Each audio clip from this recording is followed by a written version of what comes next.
Welcome back to English Unfiltered, the podcast where we explore real conversations in English. I'm Alex. And I'm Jamie. And today we're diving into, well, that universally frustrating moment, like when your English completely disappears the exact second someone actually talks to you. Oh yeah, you definitely know the feeling. Yeah. I mean, you practiced a sentence perfectly in your room, right?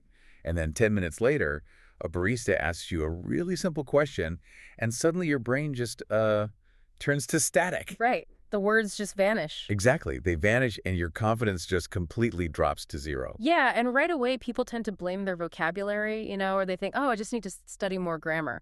But the actual problem isn't the language itself. Wait, so what is it then?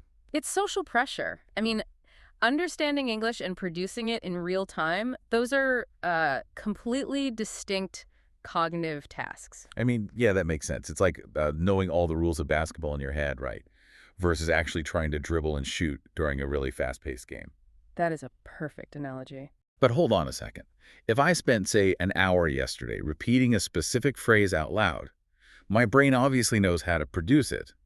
So why does a native speaker just making eye contact suddenly wipe my hard drive? Well, it comes down to how your brain allocates its resources. I mean, if you look at working memory, it's basically your brain's short-term workspace. Okay, I'm with you. And it has a really strict limit on how much data it can hold at any given time.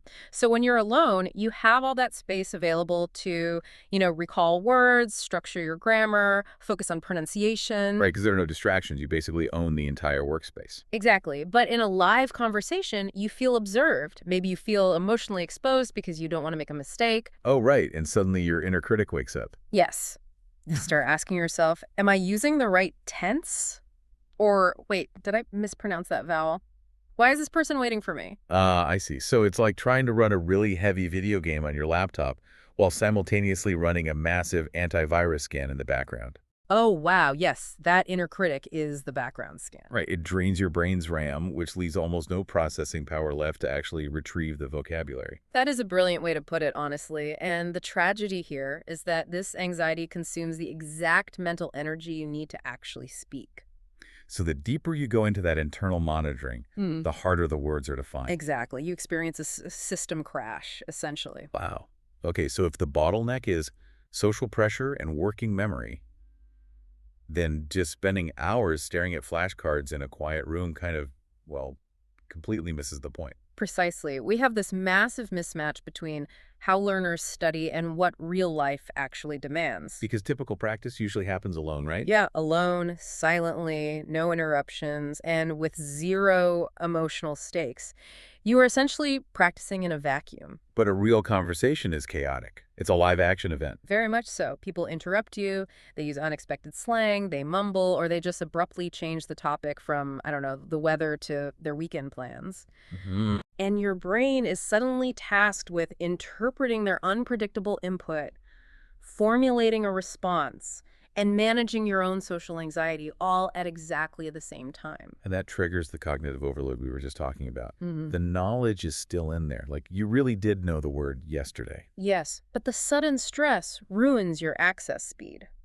Which actually brings us to the most important distinction we can make today. Which is? Fluency is not just memory. Fluency is memory under pressure. Memory under pressure.